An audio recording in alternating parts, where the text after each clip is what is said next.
good evening. It's Monica from Life is Art, and it's Wednesday. Let's create. And we are going to be creating this evening using the Serene Love collection. And I'm just making sure we're all in the screen here.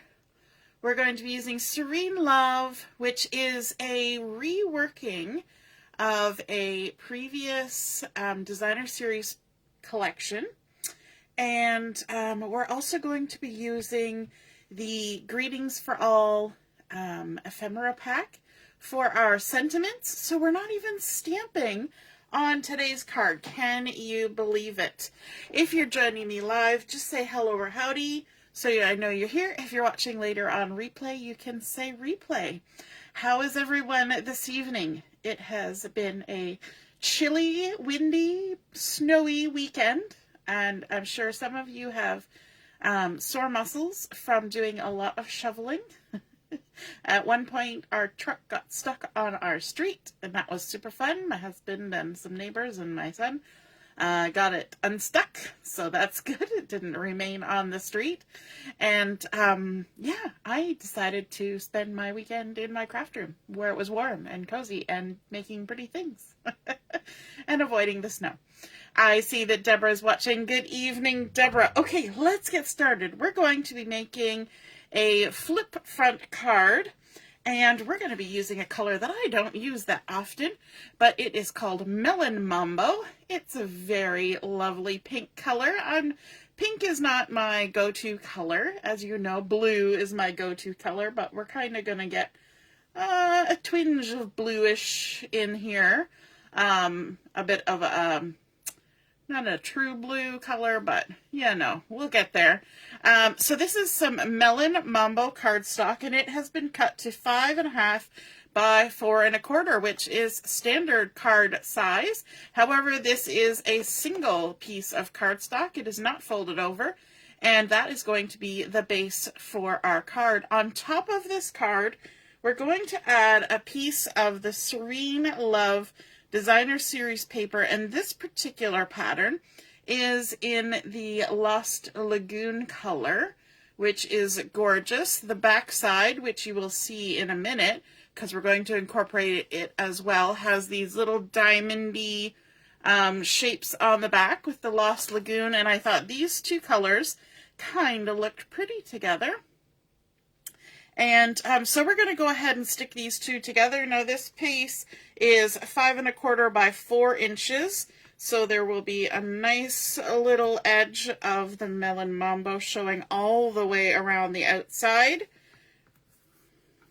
Now you're probably thinking to yourself that, as I take your pick tool, that the writing on this card is going to be on the back side of this, like you would for something like a postcard, which you can do. You can use that as overflow for your letter or your message if you need extra space to write. But we're going to do something on the front here that will incorporate a spot for you to put in a personal message.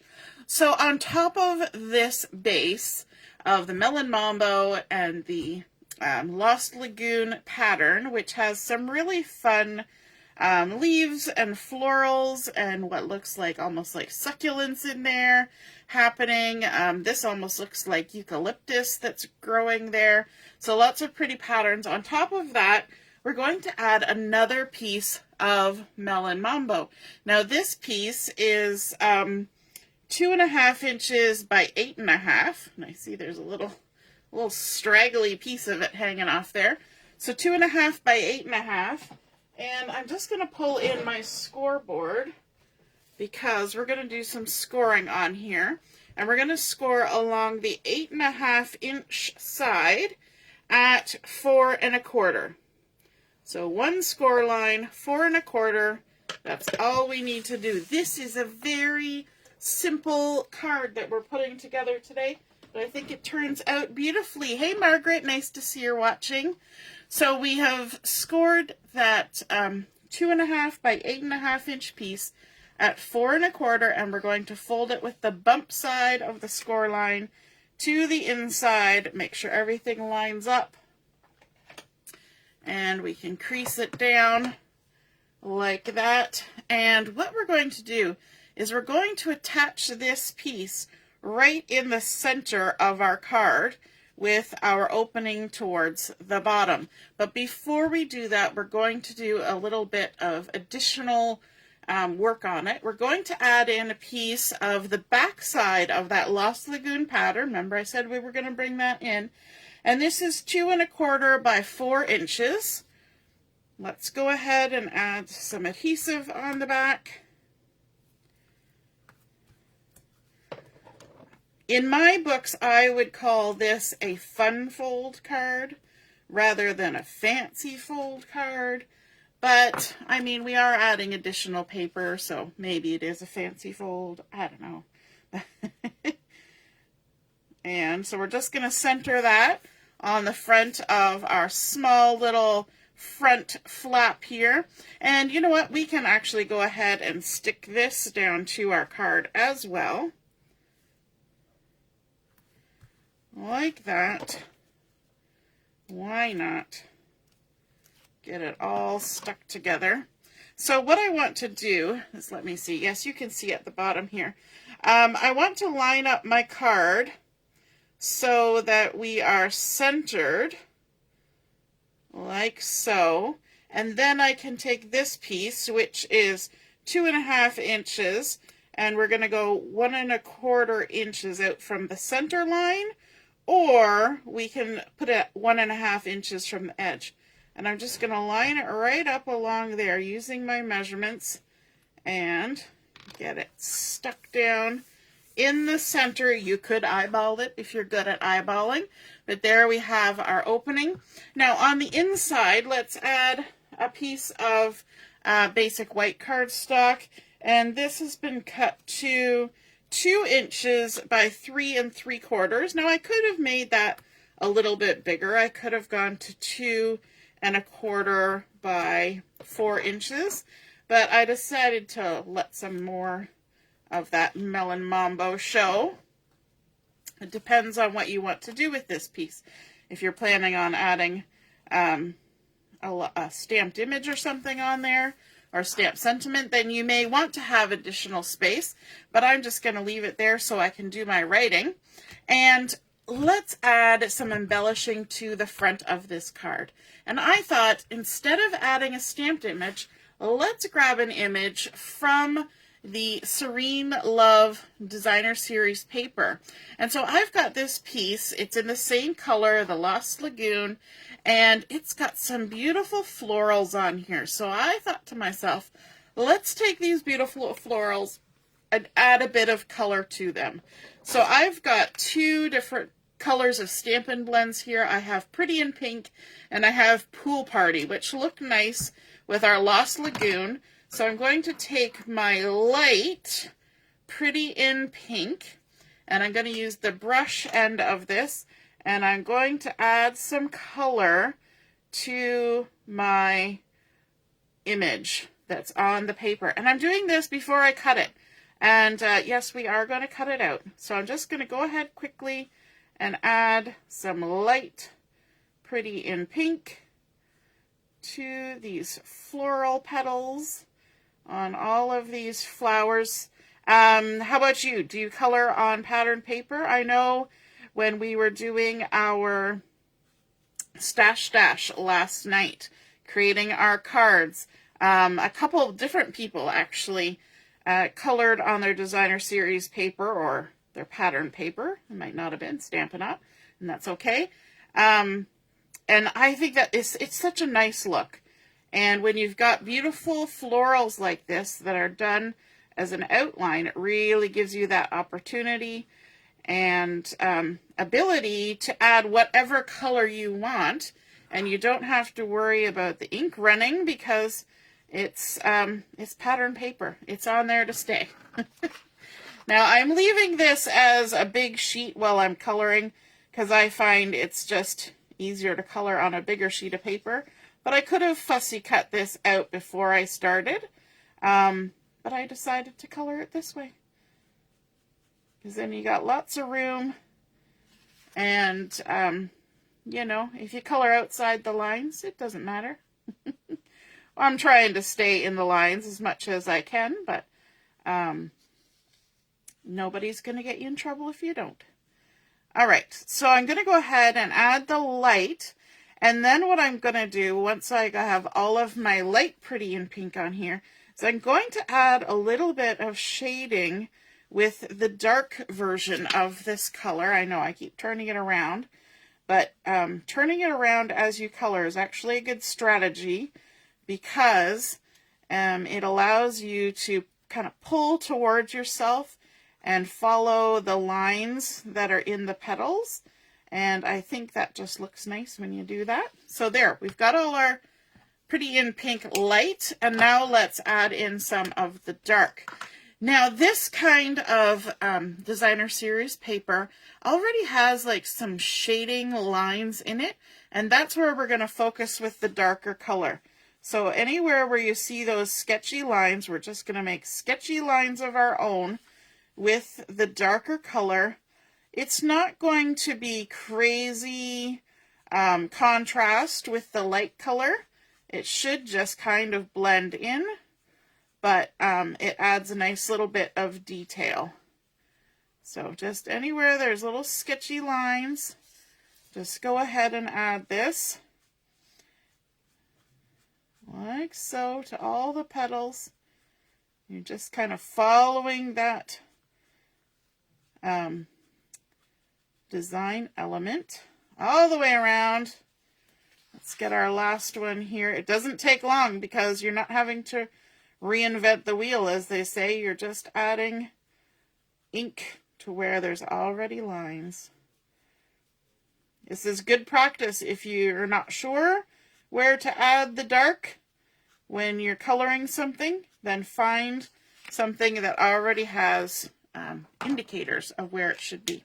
Okay, now we're going to come in with Light Pool Party, again using the brush tip, and this is just to add some color to our little leaf here. So let's go ahead. We're going to follow the same process. We're just going to quickly color our entire leaf in with the Light Pool Party, like that. And then we're going to bring the dark in, and we're going to follow those sketched lines that are already there. So just coming up from that center vein of the leaf and following out. Easy peasy. I'm not going to even worry about anything in the center of our flower. We're going to leave it the way it is, but you know what comes next. We are going to rough cut and then fussy cut. And you can see that I'm going around in between the other florals that are there, because chances are I'm probably going to fussy cut more of these. So I don't want to just snip my way through them willy-nilly. I'll be strategic. I have a lot of designer series paper in my paper packs that looks like this, like it's had the pox, because I have already fussy cut it. All right, and now we're going to fussy cut. We're just going to pivot our paper and leave a halo of the background showing. Oops, I realized I forgot to color the stem. We can do that in a second. Remind me when I'm done fussy cutting that we're going to do that. Alrighty. So we're just going to go around the outline. Now, because this is designer series paper, wherever we have used the marker, it will have come through to the back side. It didn't transfer to my mat, but you can see it through to the back side.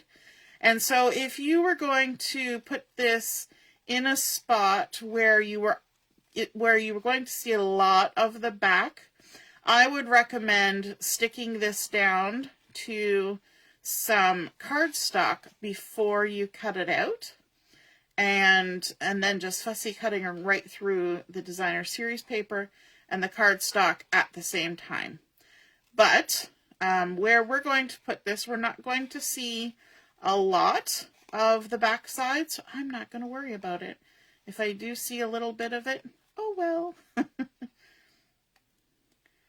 and just around the little leaf. There we go. Almost to the end. Ta-da! All right, so we have fussy cut that out, and don't let me forget, we forgot to color the stem. Wrong end. Let's add a little bit of the light, followed by a little bit of the dark, just under the top there and behind the leaf, or behind the petal. And there we go. So we have now created our own nice little embellishment to go on there. There is just the tiniest little bit of this flower sticking over, but I'm going to flip it. You can see there the marker on the back side, which doesn't affect our project at all. And I'm going to bring in some dimensionals here and just add, and this is why I've got it laid out on my card like this, because I want to see where I need to put the dimensionals, where they will still be on my card and not hanging out into space. I'm using up some of my little edge pieces. I don't know if this is how you deal with edge pieces or not, but when I have little edge pieces, I just snip along the edge and use them till they're gone. And then we can pop that out of the way. Let's take all of our backings off. I like dimensionals. And on this card, we don't have a lot of layers of paper going on, just a couple. And so we don't even have a back to our card other than this flat piece. So I figure we can add a little bit of dimension. Make sure all our backings are off. And then let's pop this on. Now I want to go a little bit up from the bottom because I'm going to add a little bit at the bottom. So stick that on there. And then from the Greetings for All, I'm going to use one of the greetings. And there are 6 pages of greetings in here that are die cuts. I'm going to use thanks. I use a lot of thanks cards. I think we should always be thankful. And on this, I'm going to put a little bit of adhesive just in the center, and then a couple bits of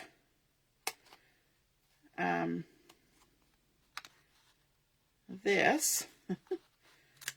Just doing some strategic cutting there. A couple of bits of the dimensionals on either end. That, and then on the other end. And what that's going to do is that's going to give me a little bit of adhesive in the center here where I can add in some of this gold twisted thread. And now this was unavailable, I think, currently, but it is coming back very shortly. So keep your eye out for that. This is so usable on so many things. I'm going to grab about 12 inches of this.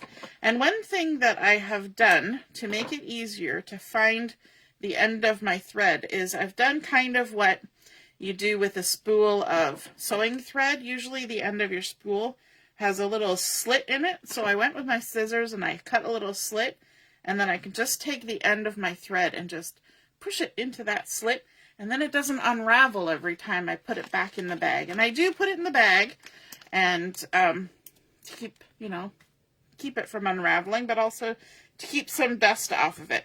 So I've exposed my little bit of adhesive there in the center. If when you pull your thread off, it's wiggly and squiggly from having been on the spool, you can take your closed scissors and just gently run it down there. I'm not adding any pressure with my thumb, I'm just holding it in place, and that takes all the squiggling scrunchy bits out of it. And now what I'm going to do is I'm just going to take my thread and I'm going to go back and forth across that adhesive space in the center and add some loops of gold thread. And I'm just allowing the thread to kind of go where it's going to go. and back and forth, creating a nice little bit of bunch, a bit of bunch on here. And I'll stick that last little bit down. And it's all now contained. I can remove the backing off my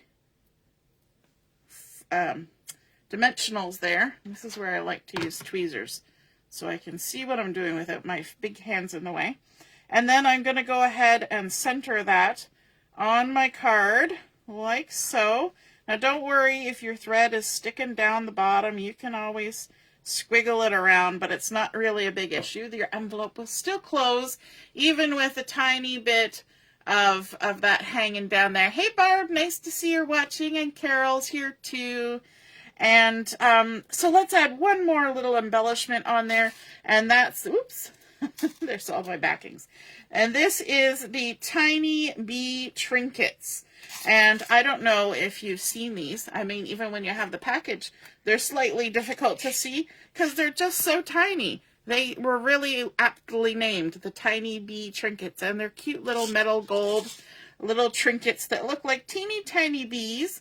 And so we're going to go ahead and add those on here. I think they look super cute with the gold thread. And so I'm just going to use my glue to make a little dot here and there. And of course, bees and flowers always seem to go hand in hand. My daughter used to absolutely be afraid of bees. It was always a bit of a trial trying to be outside with her. And then the older she got, and she went into the woods one weekend with the cadets for camping, and she came home and she was no longer afraid of them. And so we're just going to use our take your pick tool with the little gummy end here to pick up these, because I would never be able to pick them up with my fingers. They would be halfway across the room before I knew it if I tried to grab them with my fingers.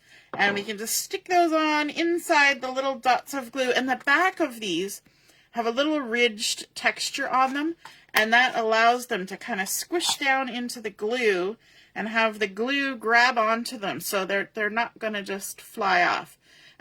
Although they're bees, pardon the pun, so they could fly off, but not these ones. So there we go. We have created our flip front card. We started out with our Melon Mambo single piece base, added on our Serene Love. Oh, there's another piece of the backing. It's everywhere. We added on our Serene Love Designer Series paper. We used both sides of the paper to create this look. And then, of course, fussy cutting florals that we colored ourselves with our Stampin' Blend markers, and popped up with some dimensionals. We've got our sentiment from the Greetings for All, little bit of gold touches on there for a little bit of bling and elegance, and then of course it lifts up to expose our spot for writing our message. If you're going to be long-winded, you can even write on the back side, add another piece of basic white cardstock or white willow on there, and you're good to go. So I hope you enjoyed, and yes, it will stand up. And so if you want to be able to display it, you absolutely can. I just want to be careful because there's wet glue. And so there we go. It's a fun card. It's not a hard card. And sometimes we need to just have a fun and not hard card to make. I hope you guys enjoyed that. If you create one just like this, be sure to take a photo of it and pop it in the comments where I post the photos of my card. And that way we can all see and be inspired by your artwork. Have a wonderful evening, and we'll see you again soon. Toodaloo. Bye.